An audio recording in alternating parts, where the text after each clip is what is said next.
வானொலியில் நீங்கள் கேட்டு மகிழ்ந்த தென்கட்சி கோ. சுவாமிநாதன் அவர்களின் இன்று ஒரு தகவல் கதை தொகுப்பினை கேட்கலாம். ஆஃபீஸு முடிஞ்சு வீட்டுக்கு போகிற சமயத்தில் ஒருத்தர் கடைக்கு போய் ஸ்வீட் வாங்கினார். சரி, வீட்டுக்கு பிள்ளைங்களுக்கு தான் வாங்கிட்டு போகிறார் அப்படின்னு மற்றவங்க நினச்சாங்க. அவர் அப்படி செய்யலை. அந்த இடத்துலையே பொட்டலத்தை பிரித்தார்.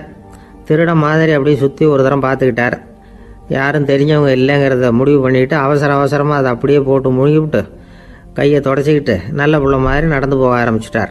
அவர் யாருன்னா, அவரோட பிரச்சனை எல்லாருக்கும் தெரியாது, சில பேருக்கு தான் தெரியும். அதாவது அவர் உடம்பில் சர்க்கரை இருக்குதுன்னு டாக்டர் சொல்லிவிட்டாராம். அதனால் வீட்டில் சர்க்கரையே இவர் கண்ணில் காட்டுறதில்ல. அதனால் இவர் யார் கண்ணிலையும் படாமல் இப்படிப்பட்ட வேலைகள்லாம் செய்கிறது வழக்கம். யாருக்கும் தெரியாமல் இப்படி ஸ்வீட்டை வாங்கி சாப்பிட்டுட்டு அவர் பாட்டுக்கு போயிடுறது. இப்படிப்பட்டவங்களுக்கெல்லாம் கொஞ்சம் ஆறுதலான தகவல் இன்றைக்கி. அது என்னென்னா, நாம் சாப்பிட்ற சர்க்கரைக்கும் நம்ம உடம்பில் உள்ள சில கோளாறுகளுக்கும் அப்படி என்ன தான் சம்மந்தம் இருக்குது. இதை பற்றி சமீபத்தில் சில ஆராய்ச்சிகள்லாம் நடந்திருக்குது. ஏன்னா சர்க்கரைன்னாவே விஷம் மாதிரி அதை பார்க்குறவங்களும் சில பேர் உண்டு. சின்ன பிள்ளைங்களுக்கு வயத்தில் பூச்சி உண்டாகிறதுலேருந்து பெரியவங்களுக்கு நீரிழிவு வர்ற வரைக்கும் எல்லாத்துக்கும் சர்க்கரை தான் காரணம்னு சொல்லிகிட்டு இருக்கிறோம். ஆனால் அந்த அளவுக்கு பயப்பட வேண்டிய அவசியம் இல்லை அப்படின்னு சொல்கிறாங்க. சர்க்கரை வியாதி, இருதய நோய், பித்த நீர்ப்பை நோய், இதெல்லாம் சில நோய்கள்லாம் நாம் சாப்பிட்ற சர்க்கரைக்கும் தொடர்பு இருக்குன்னு நினைக்கிறோம். ஆனால் அப்படி சம்பந்தம் உண்டுங்கிறதுக்கு போதுமான அளவுக்கு ஆதாரம் இல்லை அப்படிங்கிறாங்க ஆராய்ச்சியாளர்கள். ஒரே ஒரு சம்பந்தம் தான் உறுதியாக இருக்குதான்.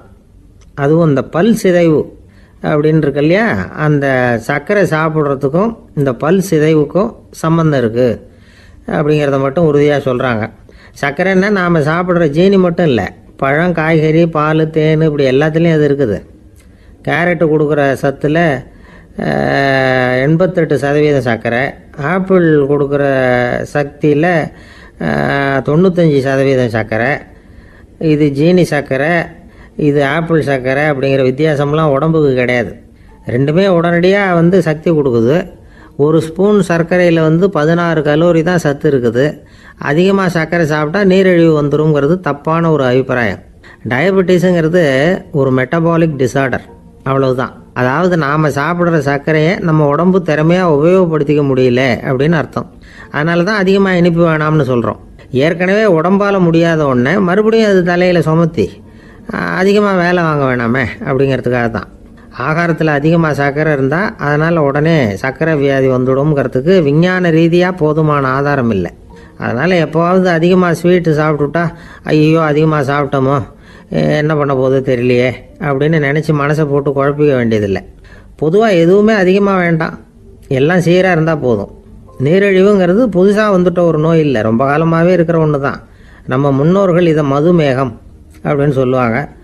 அதை கட்டுப்படுத்துறதுக்கு அவங்களே சில வழிமுறையை சொல்லி வச்சுருக்கிறாங்க. அது என்னென்னா வேறு ஒன்றும் இல்லை, இந்த பாவக்காய், முள்ளங்கி, அருகம்புல், அவ்வளவுதான். வெள்ளை முள்ளங்கி இருக்குல்ல, அதை வாரத்துக்கு 3 நாள் சாப்பிட்டுக்கிட்டு வாங்க. நூலுக்கோல் ரொம்ப நல்லது. இல்லைன்னா முள்ளங்கி சாறு 1 ounce சாப்பிட்டுட்டு வரலாம். ரத்தத்தில் சேர்கிற சர்க்கரை அளவு இதெல்லாம் கட்டுப்படுத்துது. சிறுநீரில் காணப்படுகிற சர்க்கரை அளவையும் சமநிலைப்படுத்துது. தினமும் ஆகாரத்தில் கோதுமை, கேழ்வரகு, வெந்தயம், கருவேப்பிலை, சோயாபீன்ஸ் எது கிடைக்குதோ சேர்த்துக்கலாம்.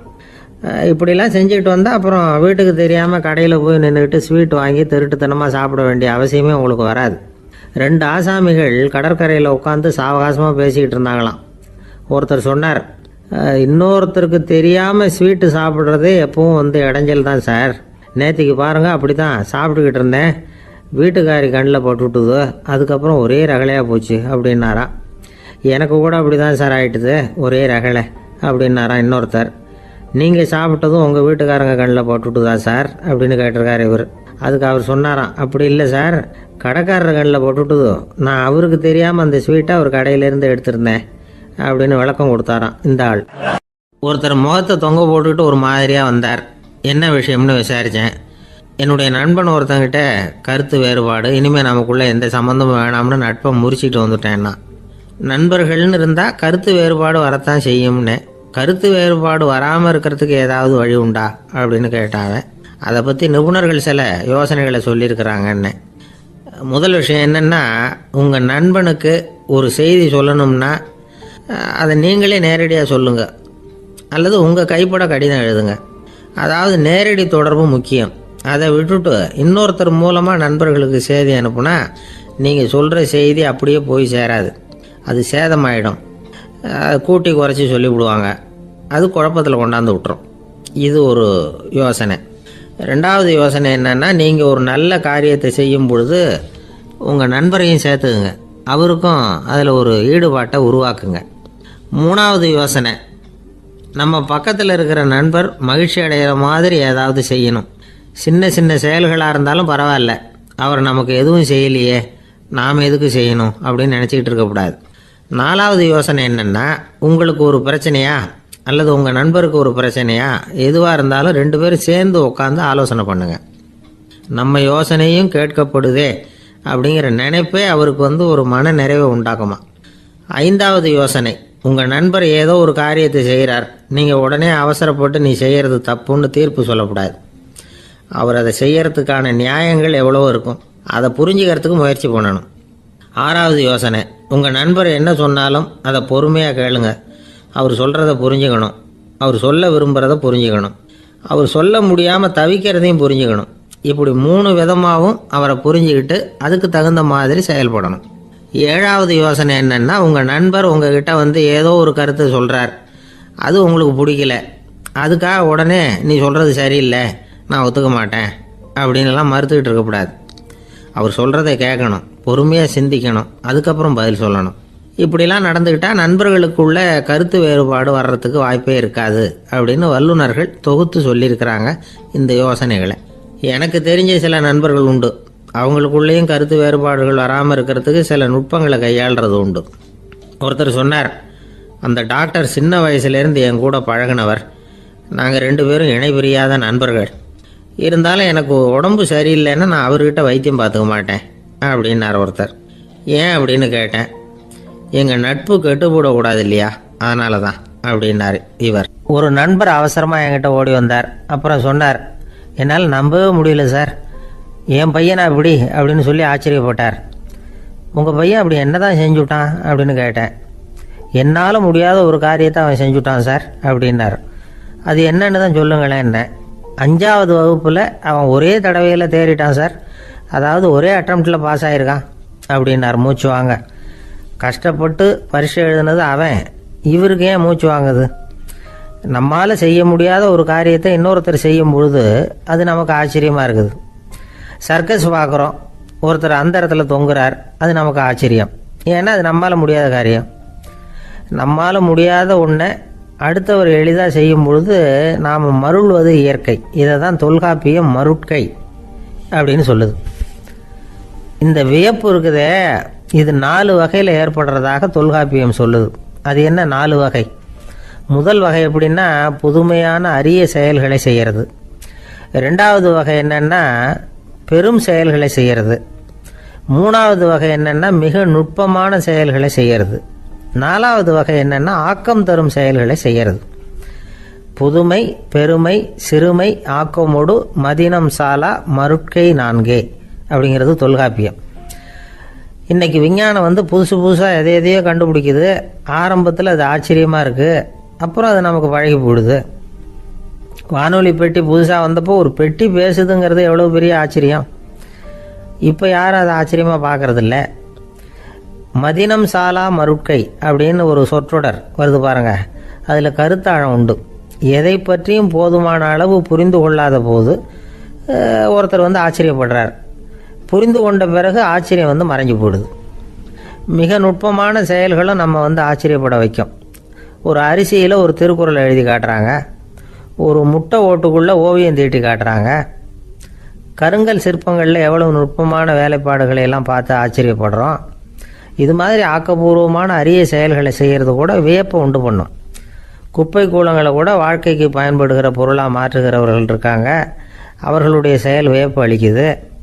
இடைக்காட்டு சித்தர் பாடின 30 நூலில் வர்ற ஒரு பாடல், ஆற்றல் பிறர் அறிதலின் அகம் கிளர்வு உறுதலின் கற்று அறி பாணர் கழுமிய கோடலின் தோற்றம் உருகவே போற்றல் சால் வியப்பே. ஒருத்தருடைய ஆற்றல் தெரியாமல் இருந்தது, அவருடைய அரிய செயலை பார்க்கும் பொழுது வியப்பாக இருந்தது, மனசுக்குள்ள கிளர்ச்சி. பாவலர்கள் இந்த இவர்களுடைய புகழை பாடி மற்றவர்களும் தெரிந்து கொள்ளுமாறு செய்கிறார்கள் அப்படிங்கிறது தான் ஒரு யதார்த்தமான உண்மை. ஆக எல்லா வகையிலும் மக்கள் தங்களுடைய வாழ்க்கையில் முன்னேறுவதற்கான வழிகாட்டுகிற ஒரு மெய்ப்பாடு தான் வியப்புங்கிறது. இந்த காலத்தில் நம்ம எப்படியெல்லாம் ஆச்சரியப்பட வைக்கிறாங்க. ஒரு ஆளை பிடிச்சி ஜெயிலில் கொண்டு வந்தாங்க. ஜெயில் அதிகாரி அவனை ரொம்ப ஆச்சரியமாக பார்த்தாரான்.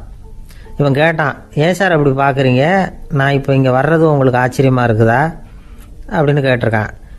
இதுக்கு ஜெயில் அதிகாரி சொல்லியிருக்கார், நீ இப்போ இங்கே வந்ததில் எனக்கு ஒன்றும் ஆச்சரியம் இல்லைப்பா, ஏற்கனவே நீ இங்கேருந்து விடுதலையாகி போய் 6 மாதம் ஆச்சு, இவ்வளவு லேட்டாக வர்றியே அதுதான் எனக்கு ஆச்சரியமாக இருக்குது அப்படின்னாராம். ஒரு சீன தேசத்து அரசர் இருந்தார். அவருக்கு வயசாயிட்டுது. அவருக்கு அடுத்தபடியாக அவருடைய புள்ள பட்டத்துக்கு வரணும், ஆட்சி பொறுப்பை ஏற்றுக்கணும். ஒரு நல்ல தலைவனுக்கு இருக்க வேண்டிய பண்புகள்லாம் தன்னுடைய மகனுக்கு இருக்கணும்னு விரும்பினார் அந்த அரசர். அதனால் இளவரசனை பக்கத்தில் இருந்த ஒரு குரு கிட்ட அனுப்புனார். இளவரசன் அவர்கிட்ட போய் சேர்ந்தான். அந்த குரு என்ன பண்ணார் தெரியுமா, இவனை பார்த்து சொன்னார், இதை பாருப்பா, நீ என்ன பண்ணுற, இப்போவே பக்கத்தில் இருக்கிற காட்டுக்கு போ, நடு காட்டில் போய் ஒரு இடத்துல உட்காந்துக்கோ, அங்கே என்னென்ன சத்தம்லாம் உன் காதில் விழுதுன்னு கவனித்து கேளு, உன் காதில் விழுந்த ஓசைகள் என்னென்னங்கிறத என்கிட்ட சொல்லு, அதுதான் எனக்கு தெரியணும், உனக்கு வேலையும் அதுதான் அப்படின்னு சொல்லி அனுப்பி வச்சுட்டார். இளவரசன் காட்டுக்கு போனான். குரு சொன்னபடியே ஒரு இடத்துல உட்காந்து கவனித்து கேட்டான். அதுக்கப்புறம் குருக்கிட்ட திரும்பி வந்தான். என்னென்ன சத்தம்லாம் கேட்ட அப்படின்னு கேட்டார் குரு. குருவே, காட்டில் நான் பறவைகள் சத்தம்லாம் கேட்டேன், மிருகங்களின் ஓசையையும் கேட்டேன், இதை தவிர இடி மின்னல் மழை இதுகளோட சத்தத்தையும் கேட்டேன் அப்படின்னா. குரு யோசனை பண்ணார், நீ இன்னமும் சரியாக கேட்கல, அதனால் மறுபடியும் காட்டுக்கு போ, கொஞ்ச நாள் தங்கியிருந்து கேட்டுட்டு வா அப்படின்னார். இளவரசனுக்கு ஒன்றும் புரியல. இருந்தாலும் குருவின் கட்டளையாச்சே, மறுக்க முடியுமா? உடனே அவன் மறுபடியும் காட்டுக்கு போனான். ஒரு இடத்துல உட்காந்தான். கொஞ்ச நேரம் உன்னிப்பாக கவனித்து கேட்டான். சில நாள் கழித்து குருக்கிட்ட திரும்பி வந்தான். குருவே, இந்த தடவை சில துல்லியமான சத்தங்களை எல்லாம் கேட்டான். தேனி பறக்கிற சத்தம், நீரோடையின் மெல்லிய ஓசை, இதெல்லாம் கேட்டேன்னா. குரு சிரித்தார். நீ மறுபடியும் காட்டுக்கு போ, இன்னும் சில நாள் அங்கே இரு, முழுமையாக கவனமாக கேட்டுட்டு வா அப்படின்னு சொல்லி அனுப்பி வச்சுட்டார். இளவரசனுக்கு குழப்பம் அதிகமாயிட்டுது. ஒன்றுமே புரியல. மறுபடியும் காட்டுக்கு போனான். மௌனமாக ஒரு இடத்துல உட்காந்துட்டான். அப்படியே தியானத்தில் ஆழ்ந்துட்டான். சில நாளில் அவனுக்கு இதுவரை கேட்காத ஓசைகள்லாம் கேட்க ஆரம்பிச்சிட்டுது. இதைத்தான் நான் கேட்கணும்னு என்னுடைய குரு எதிர்பார்த்துருக்கிறாருங்கிறத புரிஞ்சுக்கிட்டான். உடனே குருக்கிட்ட ஓடனான். குருவே, இந்த தடவை காதுகளுக்கு கேட்க முடியாத சில ஓசைகளை கூட என்னால் உணர முடிஞ்சுது. பூ மலருகிற ஓசை, சூரியனால் பூமி சூடாகிறப்போ எழுகிற ஓசை, காலை பனித்துளி இந்த புல்லுலாம் குடிக்கிற ஓசை, இது எல்லாம் என்னால் நல்லா கேட்க முடிஞ்சுது அப்படின்னா. குருவுக்கு இப்போ தான் திருப்தி ஏற்பட்டு தான். இளவரசனை பார்த்து சொன்னார், இதை பாருப்பா, இப்போ தான் நாட்டை ஆளுகிற தகுதி உனக்கு வந்திருக்குது அப்படின்னு சொல்லி அதுக்கு விளக்கமும் கொடுத்தாராம். எந்த அரசன் தன்னுடைய மக்களின் இதயம் பேசுகிற மௌன மொழியை, மௌன வார்த்தைகளை கேட்குறானோ அவன்தான் ஆள தகுதி உள்ளவன். எந்த அரசன் தன்னுடைய மக்களின் உணர்ச்சிகளை உண்மையாக உணர்றானோ அவன்தான் முதன்மையான அரசன். போலி வார்த்தைகளை மட்டும் கேட்டுட்டு பல மௌன ராகங்களை காதில் வாங்கிக்காதவன் அரசனே இல்லை. எந்த நாட்டில் எப்போ ஒரு அரசன் தன்னுடைய மக்களின் உணர்ச்சிகளை கேட்க மறுக்கிறானோ அன்னையிலேருந்தே அந்த நாடு அழிய தொடங்குது அப்படின்னு அர்த்தம். இதுதான் அந்த குரு இளவரசனுக்கு போதிச்சது. வாயால் பேசுகிறத மட்டும் கேட்டு ஏமாறக்கூடாது, உணர்ச்சிகளையும் கேட்கறதுல தான் மனப்பக்குவம் உண்டாகும். மக்கள் உணர்ச்சிகளை புரிந்து கொள்ளாத அரசர்கள் நீடிச்சிருக்க முடியாது. அது மாதிரி நாடுகளில் அடிக்கடி குழப்பம் தான் உண்டாகும். அப்படி இருந்தால் அடிக்கடி ஆட்சி மாறிக்கிட்டு இருக்கும். அப்படிப்பட்ட ஒரு தேசம், அங்கே ஒரு சிறைச்சாலையில் 3 கைதிகள் பேசிக்கிட்டு இருந்தாங்க. ஒருத்தன் சொன்னான், நான் இந்த நாட்டு ராஜாவை எதிர்த்து பேசிக்கிட்டு இருந்தேன், அதனால் என்னை பிடிச்சி கொண்டாந்து இங்கே போட்டுட்டாங்க அப்படின்னா ஒருத்தன். இன்னொருத்தன் சொன்னான், நான் இந்த நாட்டு ராஜாவை ஆதரித்து பேசிக்கிட்டு இருந்தேன், அதனால் என்னை பிடிச்சி கொண்டாந்து இங்கே தள்ளிவிட்டாங்க அப்படின்னா. அது சரி, நீ என்ன தப்பு பண்ண அப்படின்னு சொல்லி 3வது ஆளை பார்த்து இவங்க கேட்டாங்க. அதுக்கு அந்த ஆள் சொல்கிறான், நான் தான் இந்த நாட்டு ராஜா அப்படின்னானா. ஒருத்தன் எப்படி நடந்துக்கிறாங்கிறத வச்சு தான் அந்த ஆள் எப்படிங்கிறத நாம் முடிவு பண்ணுறோம். ஆளுமைன்னு சொல்கிறோம்ல, அதுக்கு சூழ்நிலைகளை ஆளுகின்ற தன்மை அப்படின்னு விளக்கம் கொடுக்குறார் ஒரு உளவியல் நிபுணர். சரி, ஒரு மனிதனுடைய ஆளுமையை உருவாக்குகிற விஷயங்கள் என்னென்ன? பிறப்பு, வளர்க்கப்பட்ட விதம், படிப்பு, நண்பர்கள், சமுதாயம், இப்படி நிறைய உண்டு. ஆளுமையின் அடிப்படையில் சில மனநோய்கள் உண்டாகுது. அதெல்லாம் என்னென்னங்கிறத தெரிஞ்சு வச்சுக்கிட்டோம்னா நம்ம கூட இருக்கிறவங்கள அடையாளம் கண்டுபிடிக்கிறதுக்கு அது ரொம்ப உபயோகமாக இருக்கும். ஃப்ரெனாய்டு ஆளுமை அப்படின்னு ஒன்று. இந்த கோளாறு உள்ளவங்க எப்படி இருப்பாங்க தெரியுமா? அதிக உணர்ச்சி, சந்தேகம், பொறாமை இதெல்லாம் அதிகமாக இருக்கும். வளைஞ்சு கொடுக்க மாட்டாங்க. அடுத்தவங்களோட இணக்கமான உறவு இருக்காது. அவங்க செய்கிற தப்புக்கெல்லாம் அடுத்தவங்களை குறை சொல்லிகிட்டு இருப்பாங்க. இது ஒரு ரகம். அடுத்தது ஸ்கிசாய்டு ஆளுமை அப்படின்னு சொல்கிறாங்க. இந்த கோளாறு உள்ளவங்க அடுத்தவங்களோட பழக கூச்சப்படுவாங்க. சின்ன வயசுலேயே இது ஆரம்பமாயிடுது. பகல் கனவுலேயே சஞ்சரிப்பாங்க. அவங்களுடைய விரோதம், கோபம் இதை கூட வெளியில் காட்டிக்க முடியாமல் இருப்பாங்க. இவங்களுக்கு அகமுகம், பிரச்சனைகள்லேருந்து ஒதுங்கி எதுலேயும் ஈடுபாடு இல்லாதவங்களாக இருப்பாங்க. இப்படி ஒரு ரகம். அடுத்தது சைக்ளோதமிக் ஆளுமை அப்படின்னு சொல்கிறாங்க. அது என்னென்னா, உணர்ச்சிகளில் ஏற்றத்தாழ்வு அதிகமாக இருக்குமா. சில சமயம் பார்த்தா மகிழ்ச்சியாக இருப்பாங்க, சில சமயம் சோகமாக உட்காந்துருப்பாங்க. அவங்க மனநிலைக்கு தகுந்த மாதிரி சமூக நிகழ்ச்சிகளில் பங்கெடுத்துக்குவாங்க. இன்னொரு வகை என்னென்னா எண்ணப்பீடிகை ஆளுமை அப்படின்னு பேர் வச்சிருக்கிறாங்க. அதுக்கு இவங்களுக்கெல்லாம் கரெக்டாக இருக்கணும். எல்லாம் சட்டத்திட்டம் இதுலேயும் ஒரு ஒழுங்குமுறை, இப்படி எதிர்பார்க்குற மனோபாவம். இவங்க எதிர்பார்ப்புக்கும் அரண்முறைக்கும் மற்றவங்க கட்டுப்படணும்னு நினைப்பாங்க. இந்த நிலைமை நீடிச்சா என்ன ஆகும் தெரியுமா? அலைக்கழிக்கிற எண்ணங்கள் திரும்ப திரும்ப ஒரே செயலை செய்ய தூண்டுற மன தளர்ச்சிக்கு ஆளாயிடுறாங்க. அடுத்தது ஹிஸ்டீரியா ஆளுமை. சின்ன விஷயத்தையெல்லாம் பெருசுபடுத்தி நாடகமாக்குற நடிகர்கள் இவங்க. உணர்ச்சி அதிகம் உள்ளவங்க. இவங்க மன எழுச்சியில் பக்குவமின்மை, குழந்தைத்தனம், முதிர்ச்சியின்மை எல்லாம் இருக்கும். தன்னலம் மிக்க குணம். பிறர் தன்னை மட்டுமே கவனிக்கணும்னு நினச்சி செயல்படுறது, இதெல்லாம் இவங்க அடையாளம். அடுத்த ரகம் எப்படின்னா வளர்ச்சியற்ற ஆளுமைன்னு சொல்கிறாங்க. அடுத்தவங்களோட இணங்கி போக முடியாதவங்க. அறிவு, மன எழுச்சி, சமூக உறவு இதில் எல்லாம் போதுமான வளர்ச்சியையும் நிறைவையும் பெற முடியாதவங்க. இவங்களால வாழ்க்கையில் முன்னேற முடியாது. பிச்சைக்காரங்க, குற்றவாளிகள் இவங்ககிட்டெல்லாம் இது மாதிரியான ஆளுமை அதிகமாக இருக்குமா. அடுத்தது என்னென்னா சோர்வுடைய ஆளுமை. எதுலேயும் உற்சாகம் இல்லாமல் சோர்ந்து போயிருப்பாங்க. அதுக்கெல்லாம் நமக்கு வலிமை இல்லைப்பா அப்படின்னு சொல்லிட்டு இருப்பாங்க. சின்ன விஷயங்களுக்கெல்லாம் அதிர்ச்சி அடையிறது. வாழ்வின் சுவையை அனுபவிக்க முடியாதவங்க. இன்னொரு ரகம் இது கொதித்தெழும் ஆளுமைங்கிறாங்க. எதுக்கு எடுத்தாலும் ஆத்திரம், குரோதம், வன் செயல் இதுலெல்லாம் ஈடுபாடு, இப்படி உள்ளவங்க. நத்தை வகை ஆளுமை அப்படின்னு ஒன்று. அடுத்தவங்க மேலே விரோதம் இருக்கும், அடிக்கணுங்கிற எண்ணம் இருக்கும். ஆனால் அதை அப்படியே வெளியில் காட்டாமல் அதே சமயம் அமைதியான முறையில் வெறுப்பை வெளிக்காட்டுற ரகம். இவங்கெல்லாம் பேசாமல் கம்முன்னு இருந்துக்கிட்டே நினைச்சதை நிறைவேற்றிக்கிடுவாங்க. முன்ஜாக்கிரதை ஆளுமை அப்படின்னு ஒரு ரகமா. பாதுகாப்பின்மை, சந்தேகம், முழுமையின்மை, அறவேக்காட்டுத்தனம் இந்த மனப்போக்கு அதிகமாக இருக்கிறதுனால அகம்பாவம், புடிவாதம், எச்சரிக்கை எல்லாம் அளவுக்கு மீறி இருக்கும். இதுவரைக்கும் நாம் பேசிக்கிட்டு இருந்த ஆளுமை பண்புகள் அளவுக்கு அதிகமாக போயிட்டுதுன்னா ஆளுமை கோளாறுகள் ஏற்படும். அதன் அடிப்படையில் மனவியாதிகள் வருமா. அதனால் இணக்கமான, எல்லாரும் விரும்புகிற இயல்பான ஆளுமையை பெறுவதற்கு நாம் முயற்சி செய்யணும் அப்படிங்கிறது மனோதத்துவ நிபுணர்களுடைய ஆலோசனை. ஒருத்தர் ஒரு மனோதத்துவ டாக்டரை தேடிட்டு வந்தாராம். டாக்டர், எனக்கு மனசில் ஏதோ வியாதி, ஆளுமை கோளாறு, அதாவது எனக்கு சீக்கிரமாக செத்து போனால் தேவையில்லைன்னு தோணுது அப்படின்னாராம். உடனே அந்த டாக்டர், சரி அப்படின்னா இங்கே இருங்க, நான் வைத்தியம் பார்க்குறேன் அப்படின்னாராம். ஒரு அம்மா தெருவில் உட்காந்து என்னத்தையோ தேடிட்டு இருக்கிறாங்க. அந்த அம்மா ஒரு சுஃபி ஞானி. அவங்க பேர் என்னன்னா ரபியா அல் அடாவியா. அந்த அம்மாவுக்கு கண் கூட தெளிவாக தெரியாது. அந்த பக்கமாக வந்த சில பேர் இவங்களுக்கு உதவி செய்கிறதுக்காக வந்தாங்க. என்ன தேடிட்டு இருக்கிறீங்க அப்படின்னு கேட்டாங்க. இதுக்கு அந்த அம்மா, அந்த கேள்வி அவ்வளோ முக்கியத்துவம் இல்லை, நான் தேடிட்டு இருக்கிறேன், உங்களால் முடிஞ்சால் எனக்கு உதவி பண்ணலாம் அப்படின்னாங்களாம். உதவி செய்ய வந்தவங்களுக்கு ஆச்சரியம். எதை தேடுறோங்கிறது தெரியாமல் இப்படி ஏன் நேரத்தை செலவழிக்கிறீங்க, நாங்கள் எப்படி உங்களுக்கு உதவ முடியும், எங்களுக்கு ஒன்றும் புரியலையே அப்படின்ட்டுருக்காங்க. சரி, உங்களை திருப்தி பண்ணுறதுக்காக சொல்கிறேன், ஒரு குண்டூசி தொலைஞ்சி போச்சு, அதை தேடுறேன் அப்படின்னாங்களாம் அந்த அம்மா. அதுக்கப்புறம் இவங்களும் சேர்ந்து தேட ஆரம்பிச்சிட்டாங்க. கொஞ்ச நேரம் ஆச்சு, ஒன்றும் கிடைக்கல. உதவி செய்ய வந்தவங்களும் அழுத்து போட்டாங்க. அப்புறம் கேட்டாங்க, பாருங்கம்மா, இது ரொம்பவும் பெரிய தெரு, அகலமான தெரு, அதனால் குறிப்பாக நீங்கள் எந்த இடத்துல அந்த குண்டூசியை தொலைச்சிங்க அதை சொல்ல முடியுமான்னாங்களாம்.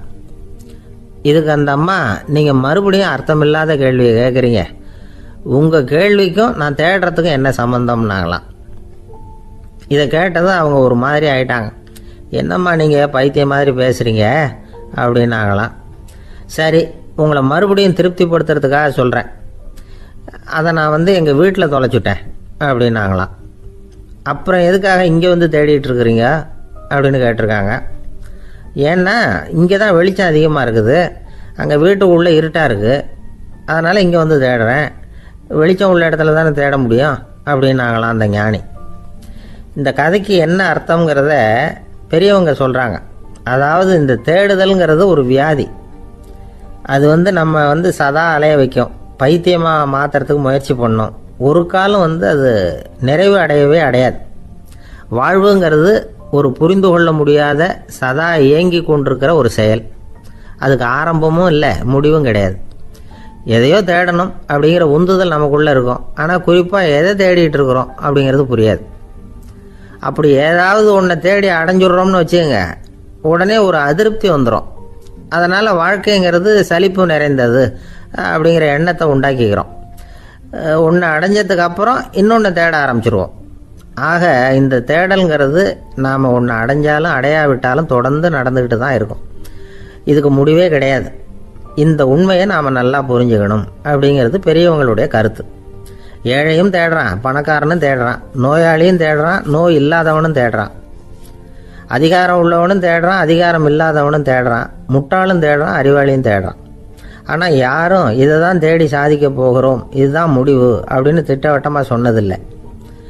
ஒன்று அடைஞ்சதும் இன்னொன்று தேட ஆரம்பிச்சிடுறாங்க, அவ்வளோதான். அதாவது உங்களின் தேடுபவர் உங்கள் உள்ளே தான் இருக்கிறார், அவரை தேடி கண்டுபிடியுங்கள். இதுதான் ஞானிகள் நமக்கு சொல்லுகிற ஒரு ஆலோசனை. நம்மால் ஒருத்தன் ஜெயிலில் இருந்தான். இன்னொரு கைதி அவனை பார்த்து கேட்டான், ஏன்பா உன்னை பார்க்குறதுக்கு வெளியிலேருந்து யாருமே இங்கே வர்றது இல்லையே, உனக்கு சொந்தக்காரங்களே கிடையாதா அப்படின்னு கேட்டானா. ஏன் இல்லை, எனக்கு சொந்தக்காரங்க நிறைய பேர் உண்டு, அவங்க என்னை பார்க்க வராததுக்கு காரணம் வேற அப்படின்ட்டுருக்கான் இவன். என்ன காரணம்னு கேட்டான் அவன். அதுக்கு இவன் சொன்னானா, அதுக்கு என்ன காரணம்னா அவங்க எல்லாரும் இங்கே உள்ளேயே இருக்கிறாங்க அப்படின்னானா. ஒரு சிகை அலங்கார கூடம், ரொம்ப சுறுசுறுப்பாக எல்லாரும் வேலை செஞ்சுக்கிட்டு இருக்கிறாங்க. முடிவெட்டிக்க வந்திருக்கிறவங்க நிறைய பேர், எல்லாரும் வரிசையாக உட்காந்துருக்குறாங்க. அந்த சமயத்தில் திடீர்னு கதவை திறந்துக்கிட்டு ஒருத்தர் உள்ளே வர்றார். அவர் ஒரு பெரிய மனிதர், அவரும் முடிவெட்டிக்கிறதுக்காக தான் உள்ளே வந்திருக்கிறார். அவரை பார்த்த உடனே அங்கே வரிசையில் உட்காந்துருந்தவங்க எல்லாரும் எழுந்திரிச்சு அவர்கிட்ட வந்துட்டாங்க. அவரை சுற்றி நின்றுக்கிட்டாங்க. எப்படி இருக்கிறீங்க, நல்லா இருக்கீங்களா அப்படின்னு விசாரிக்க ஆரம்பிச்சிட்டாங்க. எல்லாம் முடிஞ்சதும் வந்தவர் கேட்டார், வரிசையில் கடைசியாக இருக்கிறவர் யார் அப்படின்னு கேட்டார். ஏன்னு கேட்டாங்க. நான் அதுக்கு அடுத்தபடியாக உட்காரணும், அதுக்காக தான் கேட்குறேன் அப்படின்னார். உடனே அங்கே இருந்தவங்கெல்லாம் என்ன சொன்னாங்க தெரியுமா, நீங்கள் வந்து வரிசையில் காத்திருக்கக்கூடாது, நீங்கள் அரசாங்கத்தின் தலைவர், உங்களுக்கு நேரம் முக்கியம், அதனால் நீங்கள் முன்னாடி போங்க அப்படின்னு சொன்னாங்க. ஆனால் அதை அவர் கேட்கல. தோழர்களே, உங்களுடைய கருத்துக்கு ரொம்ப நன்றி, எல்லாரும் வரிசையாக தான் வரணும், அதுதான் முறை, வரிசையில் வரணுங்கிற நடைமுறையை நானும் பின்பற்ற விரும்புகிறேன், நாம் எல்லாரும் சமமானவர்கள் அப்படின்னார். இப்படி சொல்லிவிட்டு வரிசையில் கடைசியாக இருந்த ஒரு நாற்காலியில் போய் உட்காந்துக்கிட்டார். தன் சட்டை பையில் இருந்த ஒரு செய்தித்தாளை எடுத்தார், படிக்க ஆரம்பிச்சிட்டார். ஆனால் அங்கே இருந்தவங்களால இதை வந்து பார்த்துக்கிட்டு சும்மா இருக்க முடியல. ஒருத்தர் எழுந்திரிச்சு வந்தார். ஐயா, இப்போ என்னுடைய முறை வந்திருக்குது, நான் தான் போக வேண்டிய முறை, உங்களை இங்கே காத்திருக்க வைக்கிறத விட ஒரு 5 ஆண்டுகளுக்கு கூட நான் வந்து முடிவெட்டிக்காமே இருந்துட முடியும் அப்படின்னார். அவர் மறுபடியும் சொன்னார், ஐயா, நீங்கள் வந்து வரிசை முறையை தாண்டி போக விருப்பப்படல, சரி, ஆனால் என்னுடைய முறையை வந்து மாற்றி கொடுக்கறதுக்கு எனக்கு வந்து முழு உரிமை இருக்குது, இதுக்கு பதிலாக உங்களுடைய கடைசி இடத்த நான் எடுத்துக்கிறேன், இதை நீங்கள் மறுக்க முடியாதுன்னார். அங்கே இருந்த மற்றவங்களும் இதை ஒரு மனசாக வற்புறுத்த ஆரம்பிச்சிட்டாங்க.